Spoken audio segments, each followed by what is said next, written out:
Halo,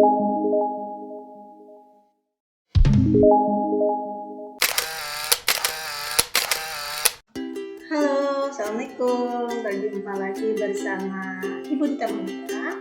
Kali ini kita akan belajar tentang gerak melingkar ya. Pada materi kali ini kita akan mempelajari gerak melingkar, yaitu gerakan yang melalui lintasan secara melingkar. Kalau kemarin kita sudah belajar tentang gerak lurus, vertikal, kemudian gerak parabola, yaitu gerak separuh dari lingkaran. Nah, sekarang kita benar-benar belajar tentang gerak melingkar. Baik. Nah, kompetensi dasarnya yaitu 3.6 dan 4.6. Jadi kalian harus bisa menganalisis besaran fisis pada gerak melingkar, pada laju konstan, dan penerapannya dalam kehidupan sehari-hari. Kemudian melakukan percobaan dan presentasi tentang gerak melingkar. Ya. Baik, kita langsung saja. Nah, ini ya, jadi gerak melingkar dalam satu benda atau satu lintasan. Nah, gerak melingkar itu ada loh dalam kehidupan sehari-hari. Pasti kalian sudah tahu, contohnya kipas angin. Kemudian kadang-kadang kalau kalian mau berangkat ke sekolah itu kalian kan menemui jalan yang menikung, yang gerakannya itu separuh dari lingkaran, gitu ya. Kemudian contoh lagi gerakan bumi mengelilingi matahari, itu contoh dari gerak melingkar. Nah, kemudian gerak melingkar itu ada yang beraturan dan tidak beraturan. Nah, kalau yang beraturan itu memiliki kecepatan sudut, kemudian memiliki percepatan sudutnya bernilai 0 dan memiliki kecepatan linier tetap. Maka kecepatan angulernya juga bernilai tetap ya. Jadi seperti yang ada di gambar ini ya. Ini kecepatan linier, ini percepatan tanggensial, ini percepatan sentripetal karena arahnya pusat. Kemudian ini A total atau percepatan totalnya. Nah, beta ini sudut. Nah, theta ini omega. Kemudian ini percepatan sudutnya ya. Nah, besaran-besaran fisis gerak melingkar itu ada periode, kemudian ada frekuensi ya. Jadi periode itu adalah waktu dibagi jumlah putaran. Kalau frekuensi jumlah putaran dibagi waktu. Nah, ini ya dari persamaannya. Jadi periode itu sama dengan 1/f atau 1/frekuensi. Nah, jadi ini ya satuannya. N itu jumlah putaran, T itu waktu, kemudian yang T besar itu periode sekon, F itu frekuensi, satuannya hertz. Pada perpindahan sudut atau delta theta, nah theta adalah sudut. Ini sudut ya, sudut yang disapu oleh garis radial mulai dari titik awal, misalnya A, sampai ke titik B. Nah, itu adalah sudut. Ya, sudut atau perpindahan sudut. Jadi sudut dari 0 sampai ke sudut tertentu, gitu ya. Nah, untuk delta tetanya sendiri itu adalah rad satuannya ya, radian. Maka theta di sini adalah 2 pi rad. Satu putaran itu bernilai 360 derajat atau sama dengan 2 pi rad. Nah, jadi kalau cara menghafalnya begini ya. Ini kan separuh. Nah, ini separuh lingkaran itu pi.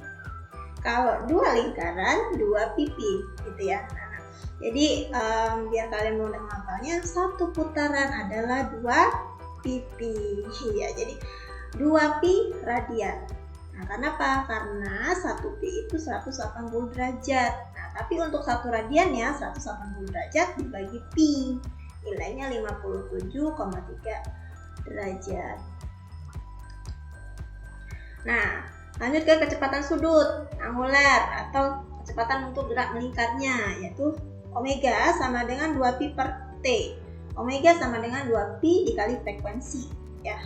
Ini tadi kan frekuensi itu putaran, ya kan? Nah, kemudian 2 pi. Baik, kita lanjut ya. Nah, kalau di sini ada RPM, rotasi per menit.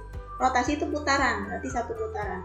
Berarti bernilai 2 pi. Menit itu satuannya kalau untuk detik berarti 60 detik.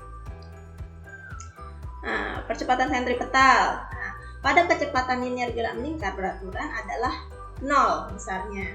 Kemudian kecepatan linear berubah setiap waktu. Nah, nanti ada percepatan yang arahnya ke pusat lingkaran yang disebut dengan percepatan sentripetal. Jadi kalau ini ya, nah ini percepatan sentripetal.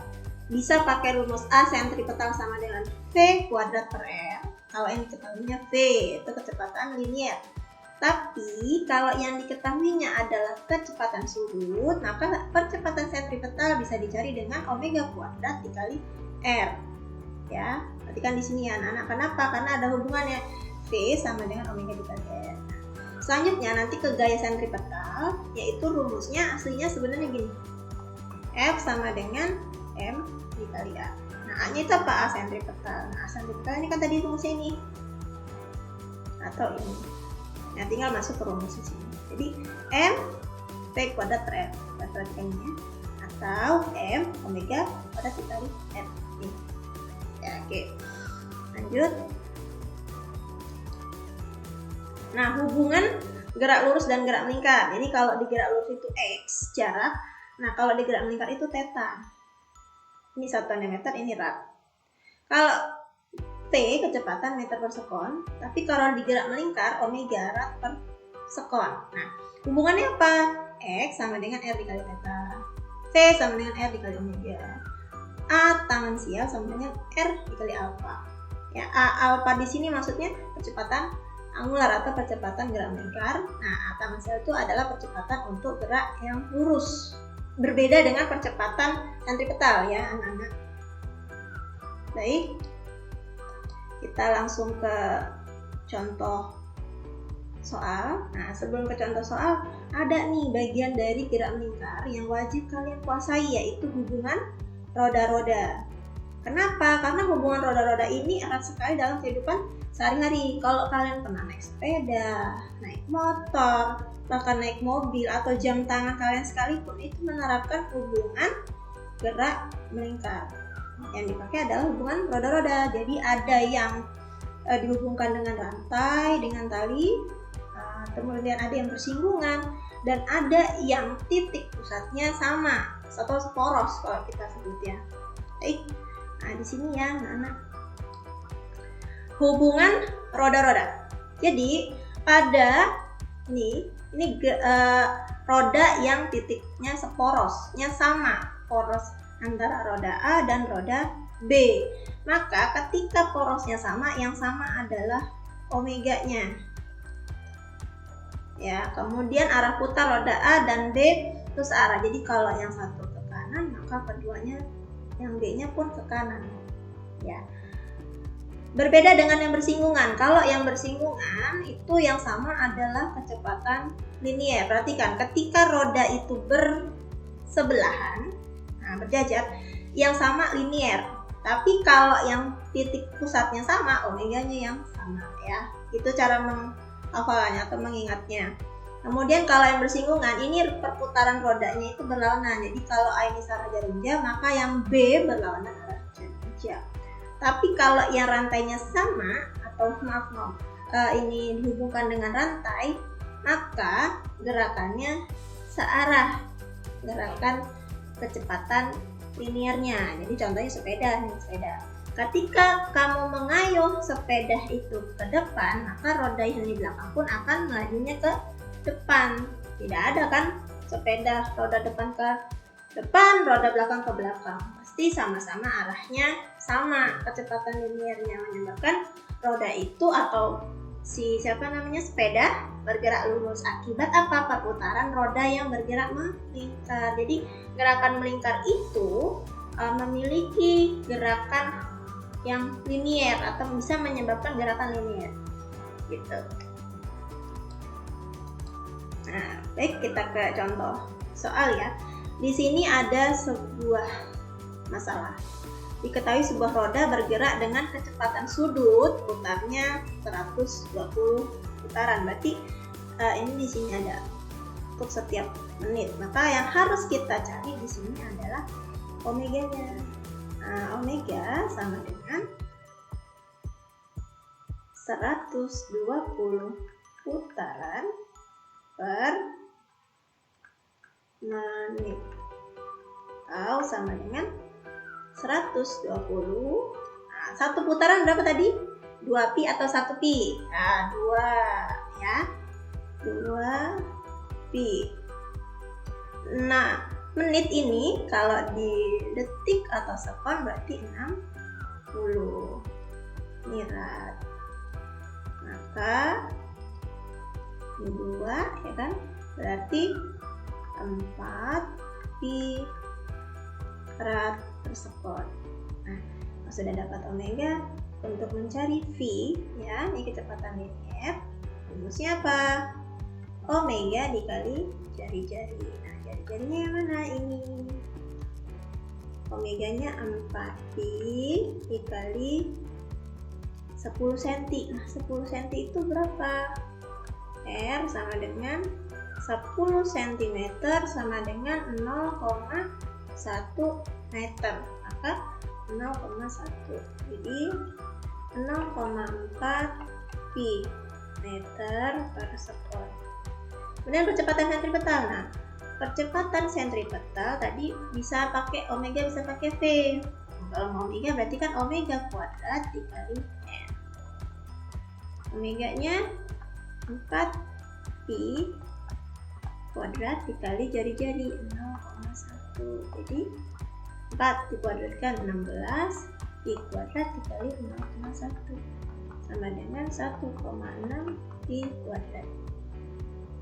Nah, harusnya hasilnya sama ketika nanti pakai yang kira-kira seperti itu. Ini satuannya kalau percepatan sentripetal itu meter per sekon. Nih, kita cek ya, meter per sekon.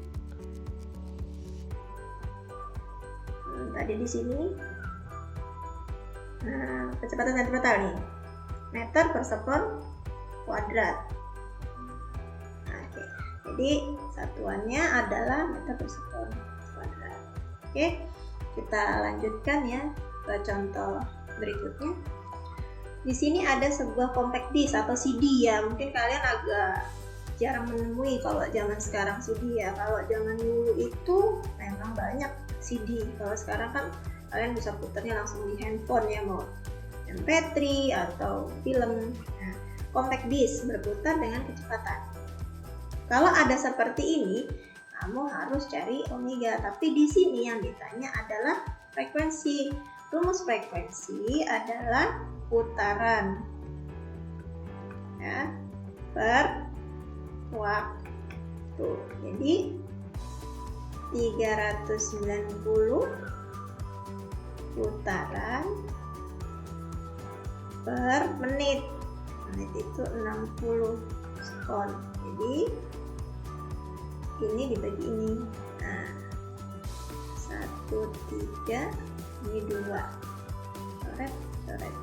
13 dibagi 2, 6,5 Hz. Nah, tuh ya. Jadi frekuensi itu adalah putaran tiap waktu. Sedangkan kalau periode, waktu dibagi putaran. Ingat ya, ini tidak dirubah jadi rad ya, tidak dikalikan 2pi karena ini hanya mencari frekuensi, bukan kecepatan sudut.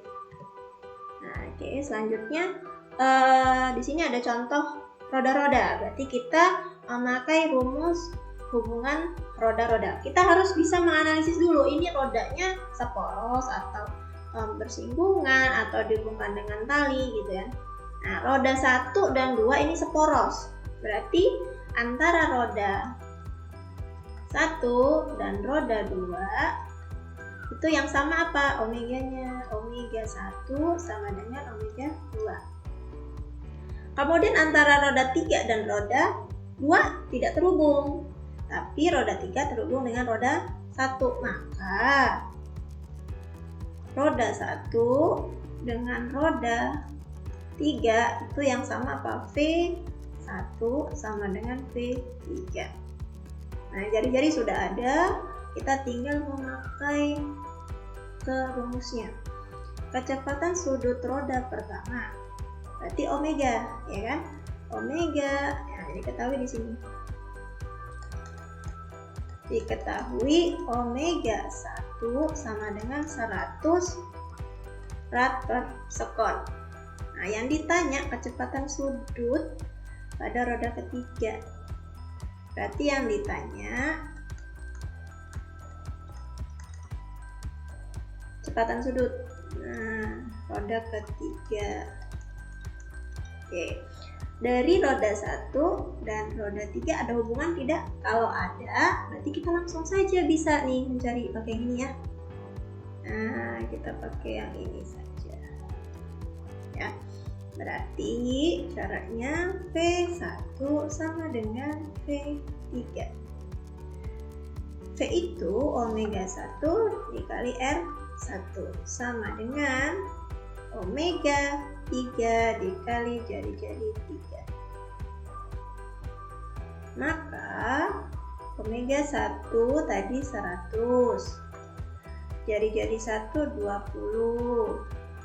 Omega 3 yang ditanya jari-jari 3-nya 5. Nah, untuk kasus yang seperti ini, karena di sini senti, di sini senti, tidak perlu dirubah jadi meter ya, kecuali nanti ada hubungan yang ternyata harus dikalikan. Nah, sementara di sisi yang lain tidak, berarti harus dirubah jadi meter. Tapi kalau untuk kasus yang seperti ini, karena ini sama-sama senti dan senti, bisa kita coret, jadi langsung saja angkanya kita masukkan tanpa merubah menjadi meter ya. Baik, kita langsung ya, ini 20 sama-sama dibagi 5, ini 1, ini 4. Jadi 400 sama dengan omega 3. Berarti omega 3 sama dengan 400 rad per sekon ya.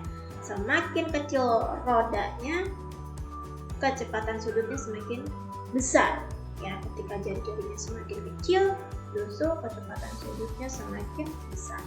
Nah, gimana seandainya yang ditanya ini yang lain gitu kan.